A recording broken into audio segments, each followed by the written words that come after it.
Welcome back again to Eschatology Matters. I'm your host, Josh Howard. Today, I'm joined for a second time by Pastor Uru Brito. So, Uri, thank you so much for joining me today. Hey, Josh, absolute pleasure to talk to you again, brother. Yes, sir. So, just to jump right into the subject matter, you're on the tail end of your book tour, and I've got a copy of it right here. It's The War of the Priesthood. When you and I spoke last, I think that was kind of in the inaugural stages of this project, if I'm not mistaken. You mentioned some of that in the outset of the book, but walk us into the book a little bit. I've got some questions from the book, but what led to the book, and what was the impetus for writing this? Yeah, thanks for the question, and thanks for having me back again. Real delight to speak with you. I have been thinking through the theme of priesthood for a very long time. It really began actually in the beginning of my doctoral dissertation. And of course, I've studied through the Torah and thought through all these issues with some care in my college and seminary years. But right in the beginning of my dissertation, as I was thinking through what the best motif and theme and paradigm is to represent the pastoral ministry, there's a natural, of course, sacramental connection between the priestly theme. That's very clear. But then that became really concrete, Josh, in the beginning of the COVID era back in 2020, when what you saw in the news and what you saw everywhere in our culture reaching a county near you were figures speaking very authoritatively about a host of issues, giving imperatives whereby if they were not followed, they would be able to send their proteges to enforce those rules. Mhm. And then we saw men speaking on behalf of governmental hierarchies, and they were sent out. And what was unique about that season of the church, which you remember that season of history, was that they had repetitive liturgies. It's 2 weeks to end this, 2 weeks to end this, 1 year to end this, 1 month to end this. And they kept repeating that pattern. And it all crystallized when our mutual friend, Andrew Sandlin, asked me to contribute a chapter to one of his books called The Failed Church. And at that point, I said, what we're experiencing during COVID is the rise of a false priesthood that has come to our front doors at home and our front doors at church. And they have asked us to take control of our sacred spaces. And instead of the true priesthood, the royal priesthood of the church saying, not in my house, not in my church, what we were doing is we were handing them our keys and our codes. And then at the end, we asked them, do you want fries with that? Mm. So it was a dangerous recipe, and the church at large fell for it. And instead of a true priesthood rising and fighting against false priesthoods, we endangered ourselves and we endangered our sacred spaces. And the text that encapsulates so much of this kind of language is, I think, Paul's language in Ephesians chapter 6 in the armor of God. So that's at least the beginning of what became the war of the priesthood. And it began through theological concerns, certainly, but it became very concrete through the political hysteria that we encountered in early 2020. Right. No, that's super helpful. And part of it as well was coming out of the Called conference. I know you went and spoke at, but I know just and maybe you could speak a little more on that, but just the whole setup of I think 2020, among many things, that for a lot of Christians, the false dichotomy between sacred and secular began to break down. For and again, I don't want to reiterate ground that's already been trod ad nauseum on Twitter and on YouTube, but the false conception of the world as some sort of non-religious, non-sacramental, non-spiritual place, a lot of that began to break down to where you're talking about this priesthood of the world coming into direct conflict with that of the church. I think that speaks in a way now that it might not have prior to some of the recent events.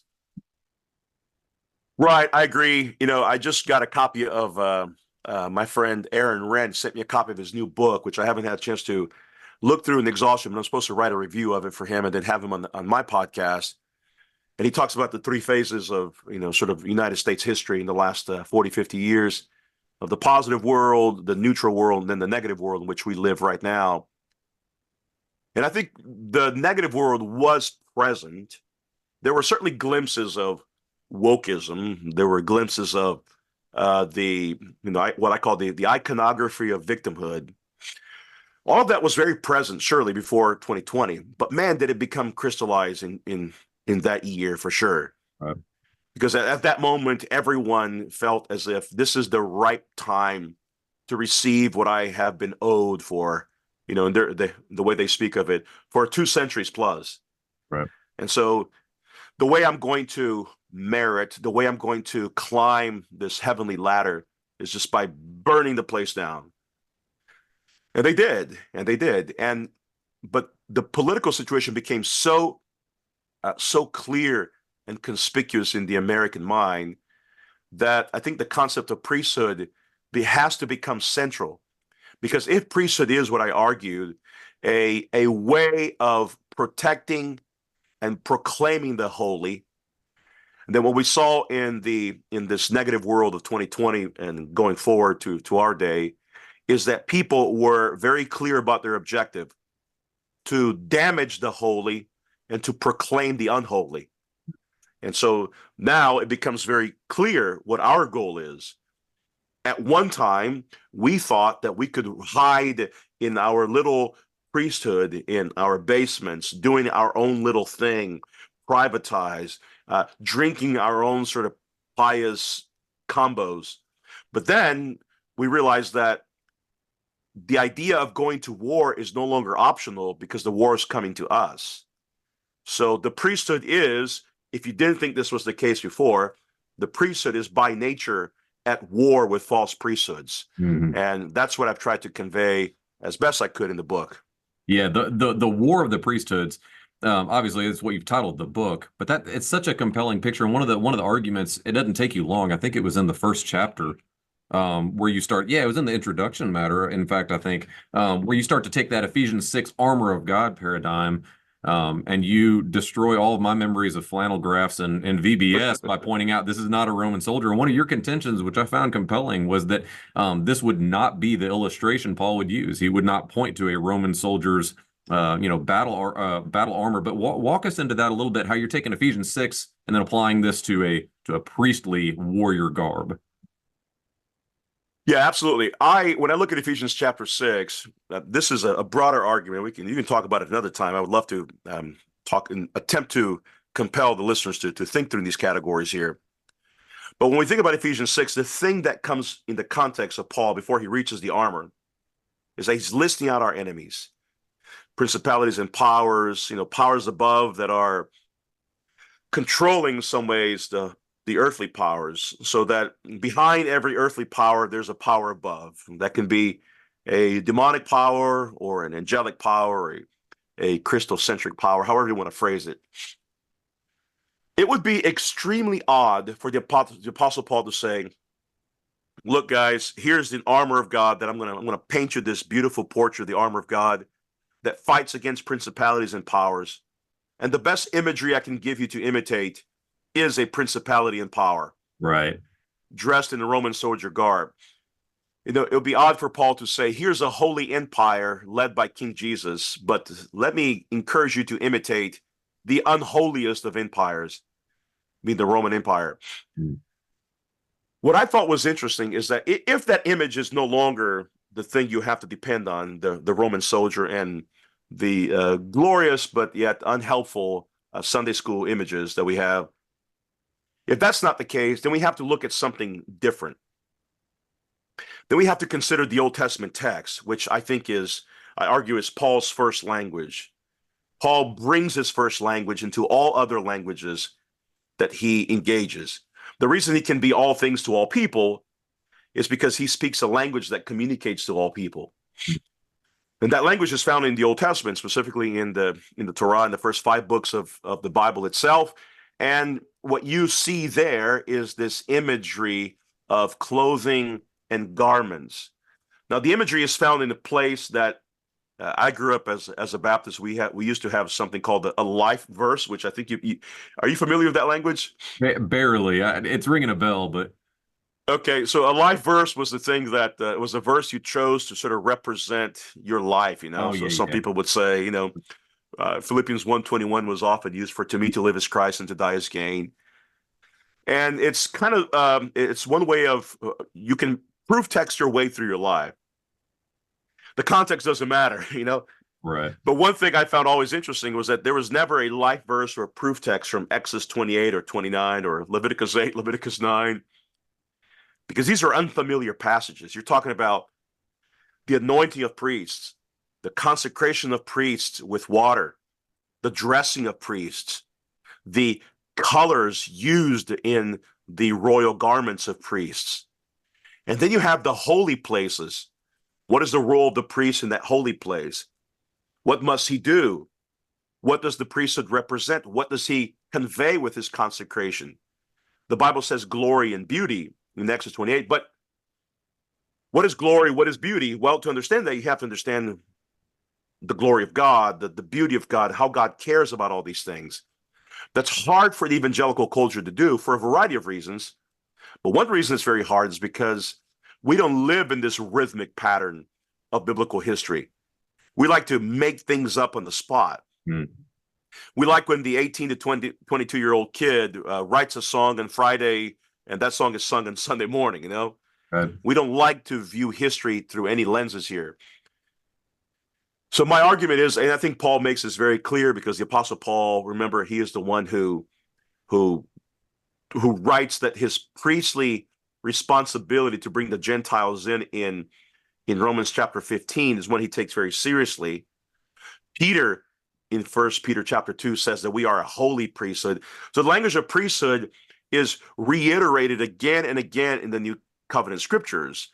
In Romans chapter 12, the Bible says that we are to become living sacrifices, which again, that's an Old Testament language, but literally translated, we are living liturgies unto God, which is our reasonable worship. That language itself goes back to the Old Testament. So unless we have a strong grasp of the priestly language, it's going to be hard to understand what Paul's trying to do. And what you're going to discover as you go through each armor piece is that they all parallel very specifically to the language of holiness in the Exodus, in the book of Exodus and the book of Leviticus, in other passages too, like Isaiah, but specifically in the priestly ordination. And when you begin to see it, Josh, it's going to be hard for you to let go of that imagery. And the Roman soldier is going to lose all his appeal because there is no profound symbolic significance given to Roman gear. The gear functions primarily as a way of protecting and defeating enemies. But in the priestly garment, that garment illustrates so much. One of the things I've always said about this, and I'm, in my library here, this is my sort of my second office. I'm surrounded by systematic theologies here, and I'm staring at all sorts of systematic theologies. But one of the things I don't see, if you read the Prolegomena, the doctrine of God, the simplicity of God, the aseity of God, one of the doctrines I don't see developed in the chapter is a doctrine of human feet, or a doctrine of human head, or a doctrine of hair, for example. Well, this kind of bodily descriptions are all over the Old Testament. So our very systematic theologies prevent us from making the kinds of analogies that I think Paul has in mind. I'll stop there, but I think I sort of painted a picture. I'm digging what you're saying there at the end, especially the biblical theology, because that's pointed out. Yeah, one of the blurbs on the back of the book points out this is kind of written as a mini biblical theology. And obviously biblical theology, not insofar as it's something biblical, but insofar as it's differentiated from, like you were just mentioning, systematic theology. So you have the systematic theologies that answer what does all of the Bible say about this particular topic. Biblical theologies are more so taking that thread of, like you were pointing out, feet, hair, head, and then drawing it out across the Bible. I think that's what's, at the same time, it's encouraging, but it's also intimidating for a lot of Christians because, as you were pointing out, we're very unfamiliar most of the time just by default with the first 2/3 of our Bible. So we have this entire Old Testament setup, which is, like you said, the language of the New Testament. Yet we're very unfamiliar with it. There's a lot that's very confusing to it. It takes work. And yet we get to the New Testament and we read something like you pointed out with Ephesians 6, and we say, well, what does this armor mean to me? Or what does this armor seem like it means just from this one passage? And we divorce it from everything that's led into it. That's what I find so encouraging with this, is it's anchoring that whole Bible story, but as we've been talking about, that takes work. It's rewarding work, but you're having to delve into that whole picture that gives you that full picture once you get to Paul and once you get to Ephesians. Yeah, it is highly rewarding, by the way, because some of the best comments I received as I've been dealing with the book is in responding to different sort of concerns about the book, and they want to push back a bit, and the pushback are things that I say to myself, you should carry that thought to the next level, because if the pushback I'm receiving from the book is, I think you missed something about the breastplate of righteousness that you didn't cover in the book. My answer to that is, you are absolutely right. Because the more you enter into this world, the more rewards you get. But that is going to imply that you want to be deeply saturated with biblical language. And one of the things that I think we see quite often is, especially as I remember beginning to work through Ephesians chapter 6 some years ago when I was preparing to preach on and looking at all the commentaries in the book of Ephesians, they were so quick to dismiss Old Testament language. The one thing they wanted to see was, okay, Ephesus, the church at Ephesus must be close to other Greek cities, and those Greek cities are going to provide some instruction on Roman gear, and that's what I'm going to see. So instead of interpreting scripture with scripture, they were interpreting scripture with whatever was near the ancient world.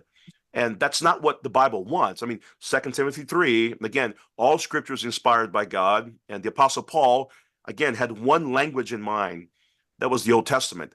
So he couldn't have written, even though he engages Greek things, right, especially in Acts 17, but he couldn't have written these things without that language in the background. It would be odd, incoherent, but also would do injustice even to the structure of Ephesians, which I argue, not so much in the book itself, but in other places, that Ephesians can be divided in two simple ways. And the first way is life in God's decrees, and then life in God's covenants. So in chapters 1, 2, and 3, you see the salvation, the predestinarian work of God in God's holy decrees.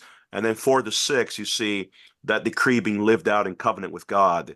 And then, let me add just one more thing, Josh, which I think is not in the book, but it's worthy to be developed. And I touched on it very briefly. I made a lot of Adamic connections throughout the book. But one fascinating area of study, which I think would bear a lot of fruit, is to take the book of Ephesians and to relate it to the Garden of Eden. Because my argument is that Ephesians is a replaying, we might say, of the Adamic temptation. So the reason Paul says you ought to fight against the schemes of the devil is because the first guy didn't fight. And so it's your responsibility now to fight under a new Adam. And it would also make sense why before Ephesians 6 is Ephesians 5, naturally, but why Ephesians 5 is structured in a covenantal motif of husbands and wives and offspring, which is everything Adam didn't do. Adam didn't love Eve. Eve didn't submit to her husband, and they didn't produce what they were called to produce in Genesis 1, which is a holy offspring. And so now Paul says in Ephesians 5, husbands, love your wives, wives, submit to your husbands, don't provoke your children to wrath. It's the new Eden being played out in Ephesians. And the way that's sealed is by putting on an armor that Adam failed to put on when he became naked and unashamed.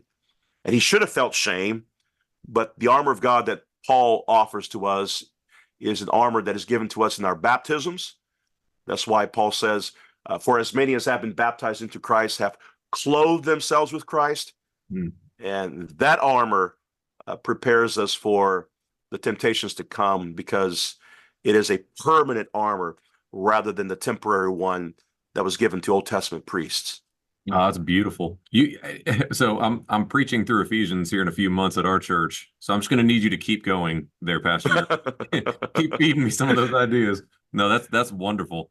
So you have an optimistic eschatology. You have We spoke a little bit about that the last time you were on Eschatology Matters. How does that sort of optimistic eschatology, again, a whole Bible sort of sense of where this story is going, how does that play in with something like the War of the Priesthood? You're painting this picture of a priest in the New Testament that is connected to what has come before in the Old. It's a warrior priest motif. How does that connect to this sort of optimistic view of what God's doing and that sort of telos toward which creation is moving?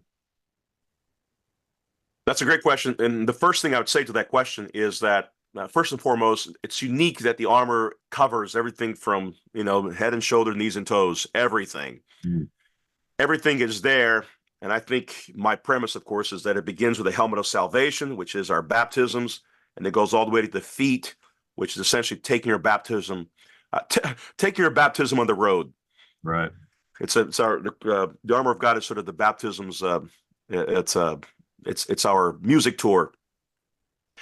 Which means it's a totalistic faith, right? It's a totalistic faith. It covers everything. There's nothing that's not given in this armor here. So if it's a totalistic faith, then it must encounter and challenge a totalistic life that's outside of the gospel. And one of my premises is that every system has an eschatology. I tell my very, very beloved Baptist friends that you may not believe in infant baptism, but your opponents do. Right? They are very eager to baptize their children into a foreign faith from the very, very beginning. And so that's important, which means that all of life is eschatological. And to me, it is an incoherent message to proclaim a totalistic faith with a totalistic mission, with the total Christ, with the totus Christus, and at the end conclude, however, our main focus ought to be only in the spiritualized sphere. Or our main focus should be, we get to engage politics, but in the end of the day, politics is not going to produce anything, is not going to offer anything. Or our labor is in vain because, after all, Christ's goal is to come back and save us and deliver us at the end of history. So that there's that lack of harmony, I think is contradicted to the entire apostolic imperative for the Christian. Take on this armor of God. Paul says 3 times in Ephesians, stand firm. And to convey that message with the message of, but remember, in the end of the day, your labors will be in vain. Your labors will not accomplish what's set out to do. The upward prize, the upward calling, that thing is not going to be achieved in any tangible way. But there's a contradiction. So what I'm advocating is for an eschatology that understands, that comprehends, and that accepts the total mission of the Great Commission, and of which the armor of God is the most tangible representation for the Christian. Oh, that's good. And it's armor. So just to kind of, address the elephant in the room. So you're not saying that this is a hopeful eschatology insofar as you're encouraged to take off your armor and to go, shirtless and naked into the great unknown. This isn't some sort of over-realized eschatology, to use the term. You're saying, no, it's armor for the battle in front of you, but it's a battle that has an upward trajectory. Am I getting that right? Yes, that's correct. And that's a helpful observation that you made there, because what the armor ought to do is not to embrace this kind of utopian worldview and saying, well, we're baptized, it's all good from now on. Right. No, Paul is saying again and again and again, stand firm, know who the enemy is, know what the schemes of the devil are, know how the devil is tempting you, understand your world, understand who the principalities and powers are of this world. I mean, that in itself there is, in my estimation, I know this is a somewhat simplistic, but I think it's helpful. That in itself is a case for political involvement. Who are the principalities and powers? And what does God say you have to put on in order to fight it? And so when you don't have these kinds of ideas and themes in mind, you're going to approach life unprepared. And so the armor of God is the kind of thing, it's not the kind of thing you put on once and then you're done. You don't have to do any work in it. No, you do have to work out your salvation with fear and trembling. You have to work out your salvation which means you have to work out your sash, your breastplate, you have to work out your feet, your shoes. And so all of the armor of God needs to be renewed day after day. And it's renewed in several ways throughout Ephesians, but I think in the more general sense, Ephesians 5:19 says that we are to encourage one another with psalms and hymns and spirit songs. So our armor is renewed through the singing of God's people. And then on the other hand, it's renewed by the prayers of God's people, which is the ending of Ephesians. And then the whole picture, I think, conveys the idea that the armor of God is ultimately renewed when God's people meet together on the Lord's Day to renew covenant with God. Yeah. And it goes along it goes a long way to combating maybe an unhealthy avoidance of engaging with matters, whether they be political, cultural, pretty much anything outside of the church house walls, I would think, because I think for a lot of Christians, when we think of a priest, unless you have some sort of Roman Catholic, or Roman Catholic, Roman Catholic, some sort of Roman Catholic conception in your mind, you might have the visage of some sort of monk or some sort of holy man who's removed from the travails of this world. In essence, he's about the spiritual matters. He's about these things. I think you used the word pietistic earlier, so that sort of conception. Whereas, no, you're saying no, to be a priest is actually to put on armor to battle those principalities and powers that are arrayed in this world against the Lord, which I would think would directly impact the way Christians engage a volatile political landscape, socio or just a complete social upheaval that we're experiencing in the West. I would think it would go a long way toward that. It does, which I find intriguing, the reality that we have this in the evangelical world has this kind of imitative theology, be like Jesus, follow Jesus. What would Jesus do? Well, let's look at what Jesus did. Jesus is baptized in Matthew chapter 3, and then in Matthew chapter 4, he is charged, encouraged, pushed by the Holy Spirit into the wilderness temptation. And this is, again, it's a replaying of the Garden of Eden, of course. Jesus is the son, as Adam was the son. However, the difference is Jesus is at a major terrain disadvantage. Adam had the heights of the Garden of Eden, the mountains of the Garden of Eden. He had 4 rivers flowing. He had gold. He had everything at his favor. He had all the food that he needed. He had animals at his disposition. He had God walking in the garden with him. Jesus is in the exact opposite scenario. It may even appear the Father has forsaken him. He's in the wilderness. He's hungry. He's thirsty. And then he's confronted by the devil. So if the evangelical theme is right, and I think it is, just wrongly applied, be like Jesus, yes. Be baptized, and when you're baptized, you're sent into a mission. And that mission implies that you're already at war with the world at the moment water is poured over your head, or the moment you're immersed, or whatever.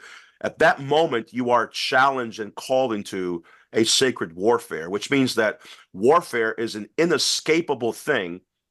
And that in our day, I mean, it's true that in the days of Augustine, you could gladly hide in this kind of monastic life. It's true. You can even attempt to embrace a kind of ascetic lifestyle today. You can do some variation of the Benedict option, However, let's say you have this perfect ideal place, right? Let's say you're sort of Wendell Berry's Jayber-Crow, and you have this perfect little idyllic city place where, the barber knows everybody's name and everything is sweet and peaceful, and you make your own meat at home and all that kind of stuff. Bake your own sourdough bread, and you have your perfect trad life, right? Let's say you have all that. Well, do you think that the principalities and powers are going to leave you alone? No, very soon they're going to start charging taxes on your sourdough. They're going to start asking, when do you feed your sourdough? Or where'd you get the honey to make that mead? Or by what authority do you start this own barbershop? So that's the life we live in. It doesn't matter where you are. I believe that maybe above most, and I think we live this out where we are here in Pensacola, and a lot of our churches do as well.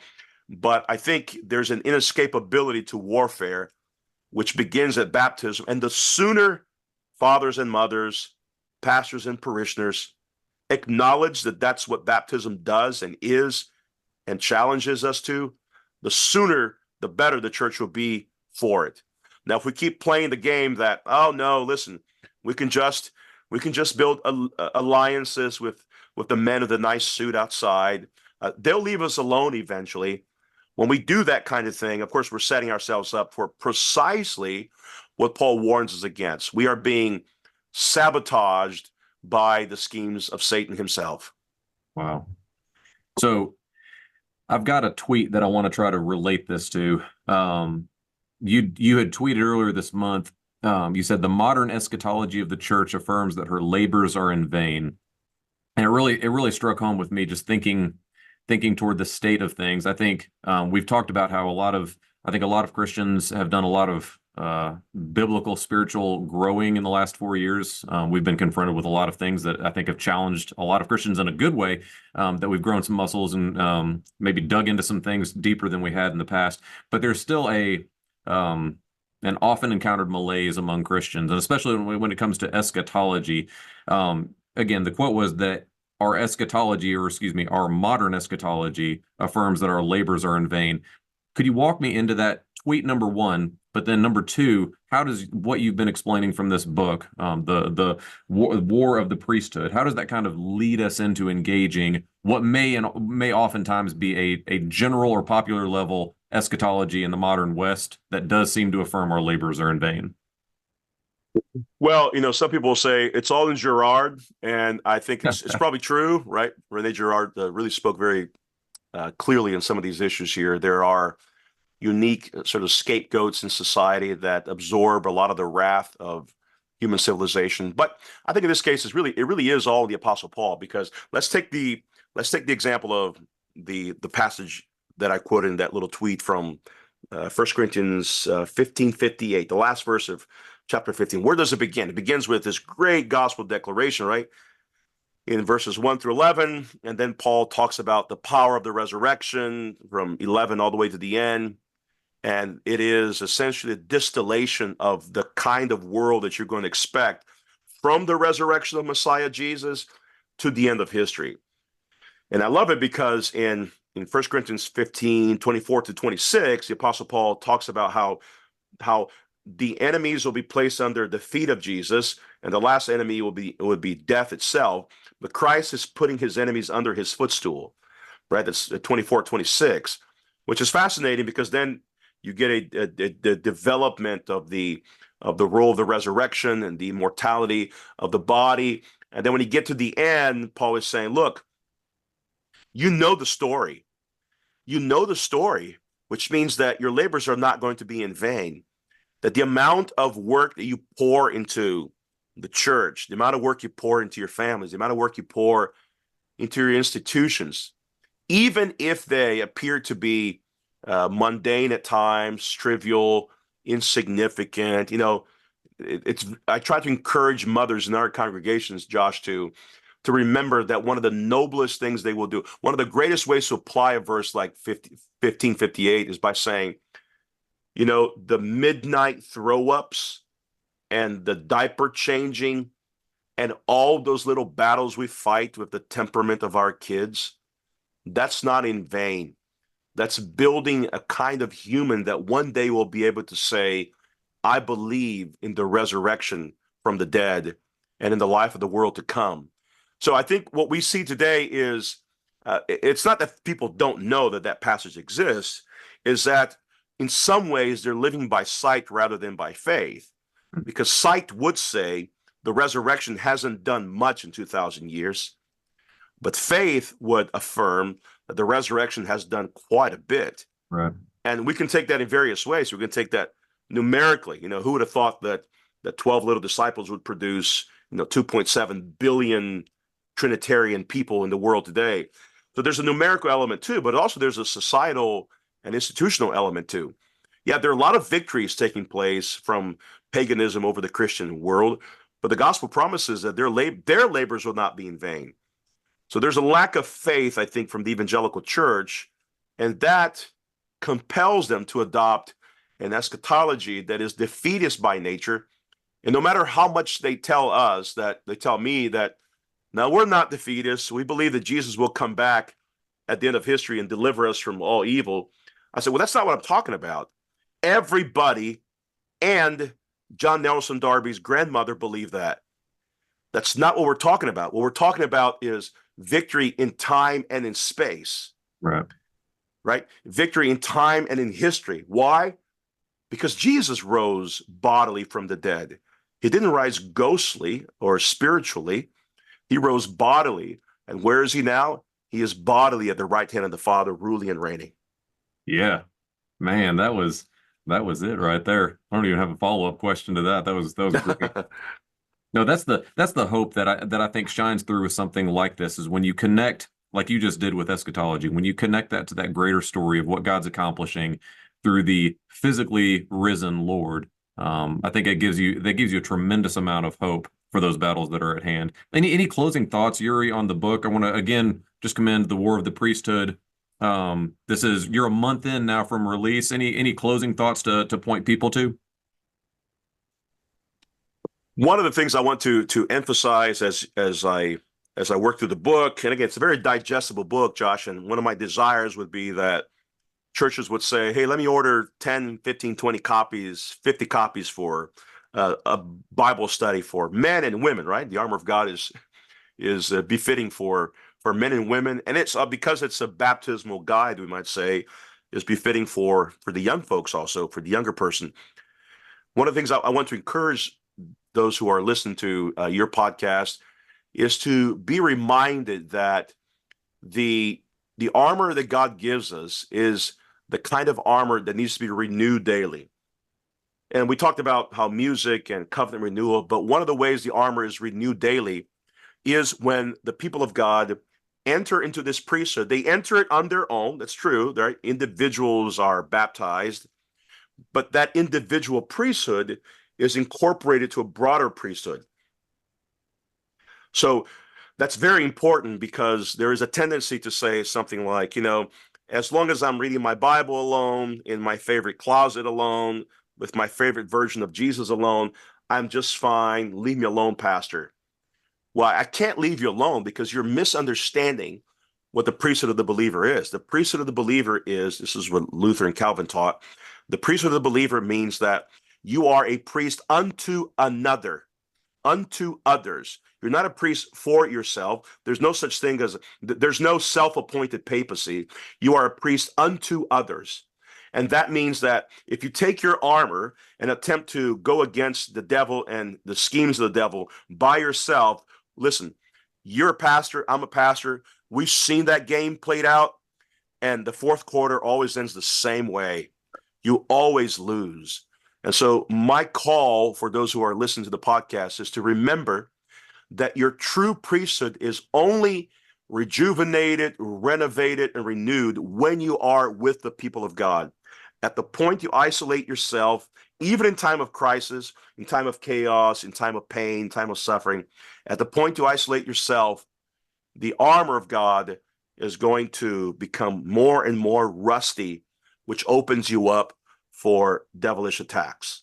Yeah, it's funny you bring that up. I was just having a conversation with a missionary friend yesterday about this theme, and we were going back to Luther and encountering the priesthood of every believer versus the priesthood of all believers, and it's that unified sense that this comes through specifically in Luther, where you are called unto one another, as you were just explaining. Well, Pastor Uri, thank you so much for joining me. It's always a pleasure, brother, and I appreciate you carving out the time. And yeah, God bless on the book venture. This is exciting, and I appreciate the time to walk through it with you. Hey, man, thank you for the opportunity to talk about it. Seated here at my right hand, the Lord to my Lord did command, for I